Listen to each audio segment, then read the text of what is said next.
Jésus que je veux prêcher. Je ne veux pas vous prêcher un autre Jésus que le Jésus qui est mort à la croix de Golgotha. Je ne veux pas vous annoncer un autre Jésus que ce Jésus qui est mort, qui a payé nos péchés, qui a pris notre péché, qui a pris notre fardeau, Écoutez, le fardeau d'une personne pèse. Cependant, le fardeau de plusieurs personnes pèse 100 fois, 10 000 fois, des millions de fois plus. Il a pris cela avec aisance. On ne l'a pas contraint à porter ce fardeau-là. Il a pris par amour et pour l'amour. Écoutez-moi, l'amour que Dieu manifeste pour nous est plus que l'or. C'est plus que le diamant. C'est plus que l'émeraude. Cet amour est sincère et puissant. C'est par cet amour qu'aujourd'hui tu es libéré.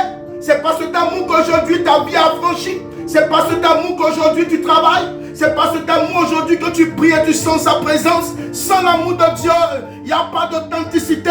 Sans l'amour de Dieu, il n'y a pas de délivrance. Sans l'amour de Dieu, il n'y a pas de gloire. Il n'y a pas d'élévation. Il n'y a pas de délivrance. Il n'y a pas de libération. Ici, lorsque nous lisons, oui, la parole de Dieu, oui, dans Matthieu chapitre 21, au premier verset, nous voyons, lorsqu'il s'approchait de Jérusalem, nous comprenons la ville de Jérusalem. Écoutez un peu, Jérusalem, c'est la cité de Dieu. Jérusalem, c'est la cité de David. Jérusalem, c'est là où il y a la connaissance versée biblique. C'est là où, oui, les scribes maîtrisent la parole. C'est là où les pharisiens sont assis sur la loi. Le Seigneur est venu là. Et il s'approchait de là avec ses disciples. La Bible nous dit ici, lorsqu'il fut arrivé vers la montagne des Oliviers, Jésus envoya 2 disciples. Il envoya 2 disciples.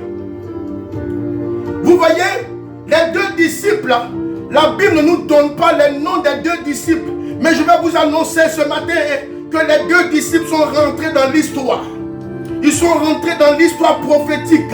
Parce que les 2 disciples, ils sont allés pour une mission qui leur a été donnée par le Seigneur Jésus. Une mission qui leur a été assignée. Une mission qui était une mission directive. Une mission précise. Il les envoyait, oui, les envoyait en mission afin de pouvoir intervenir.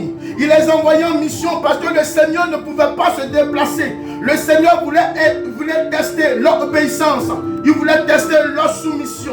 Et ces 2 disciples, oui, ont obéi. Ils ont obéi. Le Seigneur les envoya. Et ces 2 disciples ont obéi.